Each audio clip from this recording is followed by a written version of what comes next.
I realise that nobody's actually used MSc here, so I'm going to have to do this at a fairly basic level, and it's quite a different technique. It's quite different to conventional approaches, a bit like outcomes mapping.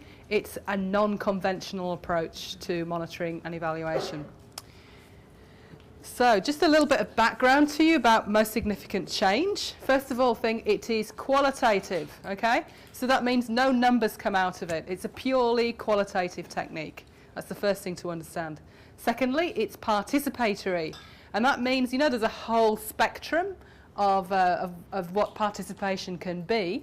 Well, it's not just about consulting people in an evaluation process. It's actually about inviting people to analyse the findings with you.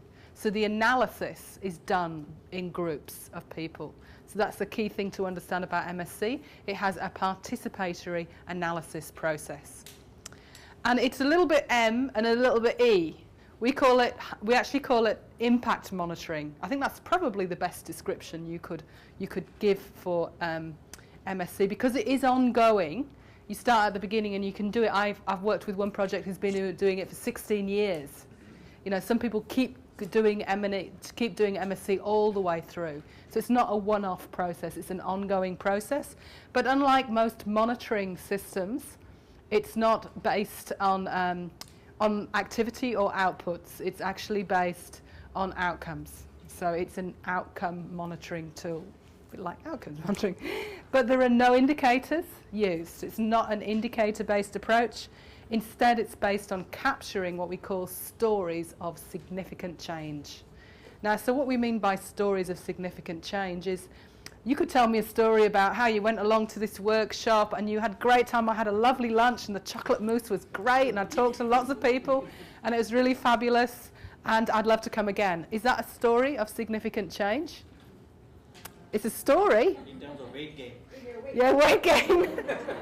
Yeah, but there was no change mentioned in that story, maybe implied. So instead, a story of significant change is about, you can start off like that. I went along to the conference and I met lots of people and I ate some chocolate mousse. And then I went home and then I started thinking about the methods that I'd used and I actually started to apply them, and some of them worked and some of them didn't, but the ones that did work led us to restructure the way we think about this, you know? So it's actually about the change that happened. So the stories of significant change are not testimonials of how much people enjoyed things. They're stories about change. And that's what MSc is all about, capturing these stories. A bit of history for you. This approach was developed, it was invented, the idea of it was invented by a guy called Rick Davies, who was working in Bangladesh at the time. He was working in Bangladesh when I was working in India. I was working on a DFID farming systems project, which was very ambitious. The project I was working on was one of these things that are called a process project. Didn't have any outcomes defined because we were going to develop them with the community, and we developed ongoing a sort of work plan in each village. And then I was said, Jess, you evaluate it. You're out there, you can do the evaluation. And of course there was no common indicators. Every village had done something different. There were 56 villages, no commonality at all. And I was going, okay, I love participatory process projects, but how do you evaluate them, you know? And then Rick was over the other side of the border in Bangladesh working on microcredit, a massive microcredit project. And he was struggling with the same issues. Every microcredit group, every group of, and it was women microcredit groups, had done something different. Some of them were doing advocacy work, some of them were getting a little factory in place, some of them were building new schools. And he had, again, the same challenge. Well, how on earth do we evaluate this when there's nothing, there's no indicators in common? Everybody did different things. So that was when he came up with, I actually came up with a methodology too, and he came up with one, and his idea was better than mine. So it's very sad that his methodology was better than mine, but it was. I had this really complex one of developing all these systems models with clay and things like that, and I was like, okay, it was a good idea, but his is simpler. So I sort of jumped on his bandwagon, and then I did my PhD on that methodology, and together we've developed it since then, and we've now written a user guide which is free, which you can download on my website or his, and it's now used by a lot of organisations, probably 200 or 300 organisations across the world. A lot of overseas development, but also Public sector programs domestically in Australia use it, and that's where I'm from. But one really important thing to understand about MSc is it is not a standalone approach to M&E. It's not like outcomes mapping, which is quite comprehensive. MSc is a supplementary technique, if you like. It's very powerful, but we never use it on its own. Like you will use it with a log frame approach, or with outcomes mapping, or with some other system. We actually use, in Australia, we use sort of program logic, which is a bit like log frames, but we develop indicators and measures that are more quantitative, and then sit MSc next to it. And the two things together are beautiful, but we don't just do MSc ever. So that's something to understand. It's not a standalone approach. Often the real impact is evident in MSc, though. It is a very powerful approach. Now, I've talked a little bit about it and where it comes from, so the very bare bones of it. There are actually 10 steps to MSc, but this is the bare bones. So we go out into the community, we collect stories of significant change. Ideally, we use a tape recorder. We actually tape what people say word for word. And then we bring the stories back into some sort of forum where we type them up or write them down or whatever. We read them out to each other, and then we say this. The analysis is very, very basic. It goes like this. Basically you say, which is the best one? But you're not just saying which is the best. You're saying which story best shows what we're really trying to achieve in this project. So it's a bit like that love to see thing. Which are the examples of what we'd really love to see? Which are the best examples of what we're trying to do here? And you have to choose one. But you don't only choose one, you have to document why you've chosen it. And in a sense, when you're doing that, you're surfacing the values of what it really matters to you. And sometimes it's quite different from the original project objectives.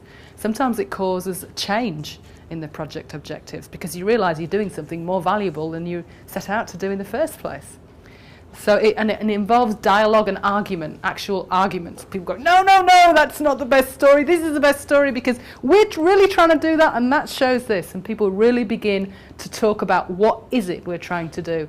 And that's really the very heart of MSc, is conversations about what are we really trying to do here. It's really a conversational technique. It's more about the selection of the stories and the dialogue than it is about the stories themselves. And then once we've decided which stories are the most significant, we let everybody know. We let all the community members know, and those stories then serve to inspire other people. But we also say why we chose them. So it's a very transparent process in that sense. So that's the very basic bones of MSc, is collecting stories, reading them out together, choosing which are the most significant, and letting everybody know why. Very, very basic, and it's been done in communities that are completely illiterate by themselves for their own purposes, and at massive organisational levels as well. So it can be scaled up and down. And it has a lot more steps than that. There's steps for verifying the stories and quantifying things and all sorts of stuff. But the very basic part of MSc is this process of selection. Okay, now just a little bit about stories. Why stories? I'm not sure if you're aware, but stories are indigenous to every people on Earth. So there isn't a more indigenous, a more natural way of making sense of a situation than stories. We may be quite a long way removed from our roots. We may have got used to bureaucratic conversations and bullet points, but actually, for many people in communities, it's a natural way of talking. So people find it easy for that reason. There's different storytelling cultures around the place, but stories do feature in most cultures. And the great thing about stories is, we heard about OM, change is complex and it occurs in a context. Well, therefore, we need sense-making techniques to understand it. And stories are excellent at retaining complexity and context while hearing the message. If I give you the same information in bullet points, or I tell you it as a story, you know what's amazing? Is you're more likely to remember the story. Our brains are actually wired to understand information in the form of a story. It's quite incredible. It's quite powerful stuff. So another thing about stories is that people remember them. she's quite, every now and again, I'll meet somebody that I did an MSc exercise with 10 years ago. I say, do you remember which story you selected? And they'll tell me exactly what happened. 10 years later, they'll remember that story. And I think if that's one way of influencing policymakers, it's a very strong one, if they'll remember that story forever.